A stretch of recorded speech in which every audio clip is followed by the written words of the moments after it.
time, I made things, and I took pride in the things I made. And my belts whirred, and my engines cranked. I opened my doors to all, and together we filled pallets and trucks. I was mighty. And then one day, the gears stopped turning. But I'm still here, and I believe I will rise again. We will build things, and build families, and build dreams. It's time to get back to what America does best.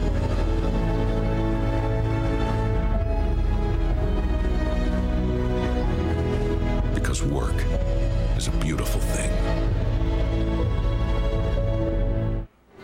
So that ad announces Walmart's promise to put $250 billion to create new manufacturing jobs in America. And yet, it has caused a stir among some pro-union forces. Here with us now, the voice of that Walmart ad, former Dirty Jobs host, Mike Rowe. He is the author of the book, Profoundly Disconnected, A True Confession from Mike Rowe. Mike, it's great to have you here. It's great to be had, Tom. All right, so we know that the dulcet tones of that ad there is the great voice of Mike Rowe, but the reaction that you've gotten aligning yourself with Walmart and the stir of them contributing $250 billion to manufacturing jobs created a backlash for you. Why? Look, backlash is, I guess. I mean, I asked for it a little bit because when it aired during the Olympics, I checked out Facebook and, there was some chatter and it wasn't all pretty. But what were people angry about? What was their point? The shrinks would call it cognitive dissonance, Donnie. When somebody you've been trained to hate does something that you actually agree with, it takes a minute to get your head around it. And look, I'm not a psychiatrist, but in that moment of tension, confusion, and ambiguity, it's easy to punish the messenger, scream about it, especially if you're home with your libation and you're a broadcaster. And now, look, I'm late to the social media. Is the anger because they're not unionized? Is that what the whole thing is about? No, well, the anger was you came out and said a thing that I shouldn't have said. So it was, what's he doing with that? You used to be our guy. Oh, the fact that you're working for Walmart. And now you turn up doing an ad for them, for the big guys, right. For Walmart. They're selling, Chinese goods in their stores, and you were our guy. That's right. So, boom. But you're not doing that for Lexus. I mean, Walmart is about as middle. I'm not understanding the anger. Okay, jobs, right. Made in the USA is the initiative that Walmart right now is looking at and saying, you know something, we will write a PO to the United States of America for $250 billion over the next 10 years. And during that time,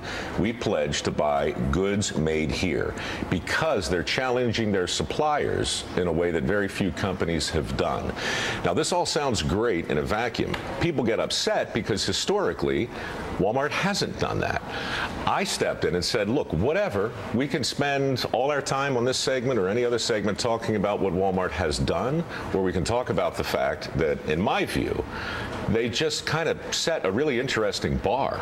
So I'm making the rounds saying, look, I don't much care what side you're on or how you feel about a big giant retailer, but what would happen in the country if other major retailers, other major companies said, okay, in relative terms, we're there too. We can't do $250 billion in 10, but what can we do?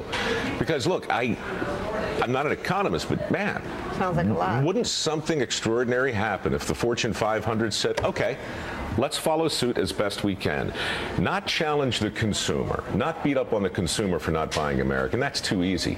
Challenge suppliers, motivate them with longer contracts, and see what comes out the other end. But do you think that there's an issue with capitalists not paying American workers the wage that they deserve? And as you say, this is a challenge thrown down to other businesses to invest in American-made products. So we had the Gap come out saying that they're going to raise the minimum wage of their worker to $10.10. We've got Walmart workers that are fighting for a living wage, where some of them are actually on federal assistance that we pay for them. They're throwing food drives for themselves at Christmas and holiday time. So do you understand where people would say, well, why doesn't Walmart, instead of investing in this ad ploy, invest in the actual people that work for them with the money that they deserve for a living wage? I understand if we're talking about cars, you can focus on power steering, brakes, undercarriage, interior. Pick your conversation. That's a fair conversation to have, and half the country right now is having it. I'm telling you, we no longer have the will or the skill to simply fill the jobs that are created. The skills gap's real. You got 3 million jobs right now that, for whatever reason, people aren't jumping up and down to get. You might make the point that, well, if they were more attractive, more people would want them. Frankly, I think it's a tertiary issue, an important one, but the fundamental issue is we don't have the capital over here right now in skilled labor.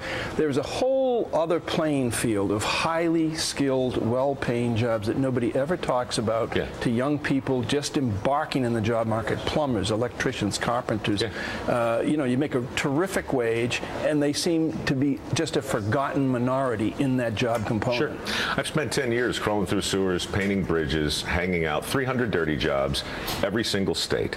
Every single employer I talked to told me the same thing. The single biggest challenge for them today, finding people who are willing to learn a truly useful skill, show up early, stay late, and work their butts off. I know it sounds like all Horatio Alger, but I've heard it in every state, Mike, and I'm telling you, it is a massive disconnect. You asked about vis-a-vis education. There's no better example. You got $1 trillion in student loans right now on the books. We hold a note on that, by the way, okay? You have a few million jobs nobody seems to want. Real shortages in states right now where things are at crisis level. We're still pushing a 4-year education like it's the best path for the most people. We're still lending money we don't have to kids who will never be able to pay it back, to train them for jobs that no longer exist. That's nuts. But that's what we're doing. And with respect, Tom, what we do while this is happening is we step back and go, well, let's talk about how we can increase the outcome we want as quickly as possible. Look, I just think it's a sucker's bet. I would go back to every lesson I learned in the dirt. And maybe I'm spoiled, but my bias is the people I've been working with, there's no such thing as a bad job. They roll their eyes and laugh when you talk about bad jobs. They're like, whatever. 45 people on dirty jobs over the 300 I met were millionaires. You never would have known it because they're covered in crap. And that's not really the point of the show. But the opportunities that existed in the country were put right in front of me day after day, week after week. And so to bring this back to the beginning, when Walmart said, look, we don't care how you feel about us. What do you feel about American manufacturing? I said, guys, I've been with you since 2008. How can I help? And that's why I wanted to come here today, too, because I bet you guys can help. I bet your viewers can help. Lean on companies who are retailing. Get Home Depot, get Lowe's, get all of them. I do some work with community college systems, and they feel like the ugly stepsister in the American education system, but they're actually training people for the jobs that you're talking about. That's my whole deal. We do work ethic scholarships through the MicroWorks Foundation, not scholastic scholarships, not talent scholarships, not athletic scholarships, not need-based scholarships. We reward work ethic and the willingness to learn a new trade, because that's where the massive disconnect is.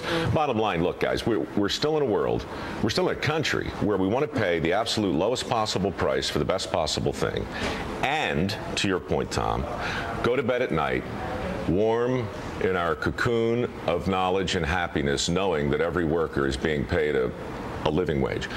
Those two things are both well and good, but which one do you really want to talk about? Because to have them both overnight, I can't even begin to imagine how to pull that off. But $250 billion is a big number. You hit a nerve. Mike Rowe, great to have you. Congratulations on the book. Morning Joe is going to be back right after this. Stick around.